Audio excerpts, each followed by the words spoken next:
ご視聴ありがとうございます。今回は勝利の女神ニケやステラーブレイド開発元、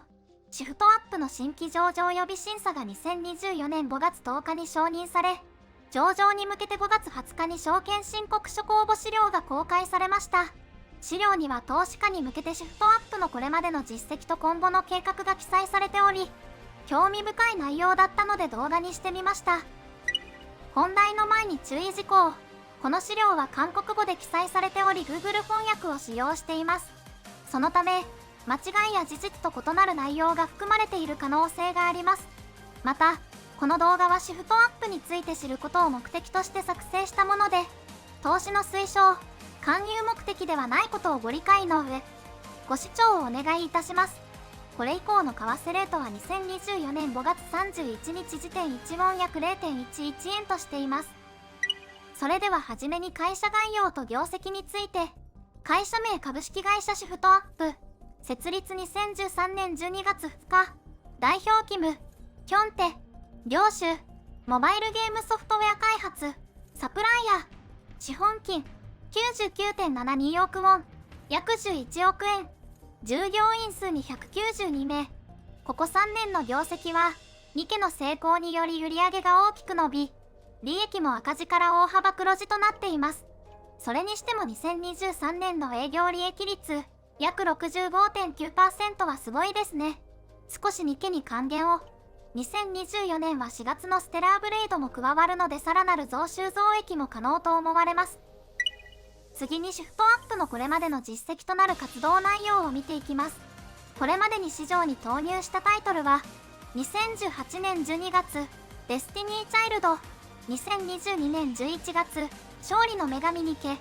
2024年4月ステラーブレイド。この年表で気になったのはニケサービス開始の2022年11月に、サウジアラビア投資庁とゲーム部門協力及び海外進出のためのコラボレーションに向けた MOU 締結。MOU は、日本語では了解覚書と言われる覚書の一つで、略式の手続きで結ばれる条約の一種とのこと。ウィキより、サウジアラビアといえばムハンマド皇太子がゲーム好きで任天堂株を購入したことが話題になりましたが、シフトアップにも関心があるのかもしれません。またこの年表以外にもニケとステラブレイドについてはいくつか記載があり、ニケについてはゲームコンテンツとその内容が書かれた表の備考欄で、根幹であるメインストーリーについて、2、3ヶ月に1回数十時間分のアップデート。年間のイベントの割合は2週間が60から 70%、3週間が30から 40%、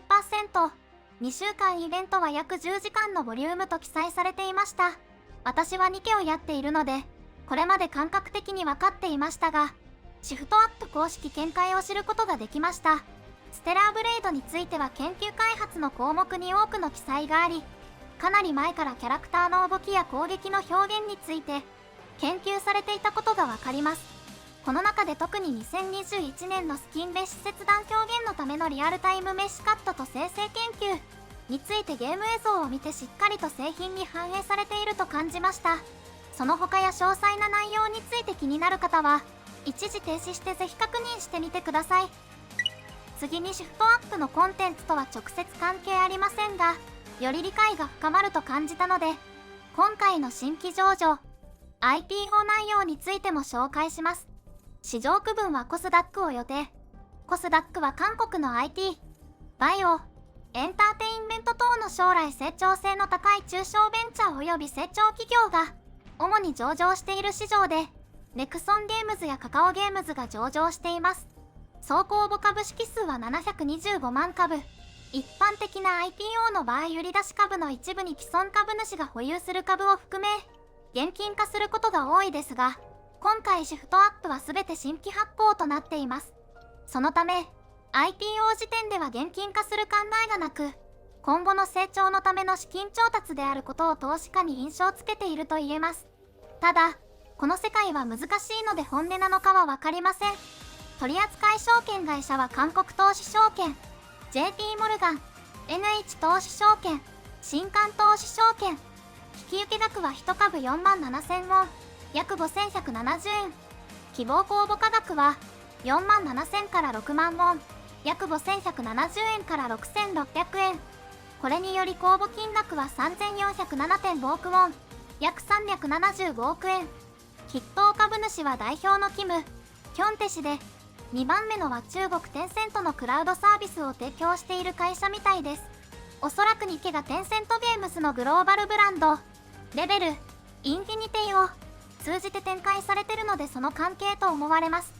ちなみにコスダックの売買単位は1株以上、1株単位とのことです。上場予定日の記載はありませんでした。日本の場合は払い込み日から約1週間後なので、同じだとすると6月下旬から7月上旬に上場になると思います。最後に一番気になるシフトアップの今後について、つまりは今回調達する3364億ウォン約370億円の使い道。この金額は現在の投資に上乗せされることになります。一つ目が既存 IP の強化。2家には今年を含め今後4年間で660億ウォン、約70億円。内容はコンテンツ開発及び新規地域、中国のサービス拡張のための投資に利用。具体的には2025年までに現在142人から20人追加して約160人体制に。ステラーブレイドについても今年を含め今後4年間で660億ウォン、約70億円。DLC や拡張パック、シリーズ化などの IP 強化。現在98名の人員を2024年までに約120人体制に。また、今後の新作概要の項目で PC 版とシークレット、まだ秘密という意味の開発も行われるような記載がありました。2つ目に新規 IP 開発。今後4年間で1010億ウォン、約111億円で開発チームの人件費と IP 購入に利用。直近では2027年のグローバルローンチ予定の開発コード名プロジェクトウィッチースで、クロスプラットフォーム方式を採用したサブカルチャージャンルのゲームとのこと。また、その他にも、2、3年周期で新規プロジェクトを追加する計画で、各プロジェクトごとに開発期間、4、5年、開発人員約100から150人を予定との記載がありました。最後は今後の人員増加により2027年には社員数550名となる予定で、現在の会社の近くに新社屋建設や AI などの開発環境整備に利用。4年間で合わせて1034億ウォン、約114億円となっています。以上がシフトアップの IPO 資料から気になったところを抜粋した内容になります。私の感想ですが、研究段階からしっかりと目標を持って開発が行われていることが感じられたので、今後の新規 IP にも期待したいと思いました。また、ニケユーザーとしては資料に記載はありませんでしたが運営面の強化もしてもらえると嬉しいです。今回はシフトアップのこれまでとこれからを事業内容を中心に見てきましたがいかがだったでしょうか。感想がありましたらぜひコメントで教えてください。また、より詳しく知りたい方は IPO 公募資料やシフトアップのホームページに目を通されることをお勧めします。今回の動画は以上となります。ここまでご視聴ありがとうございました。チャンネル登録して次の動画もぜひ見てくださいね。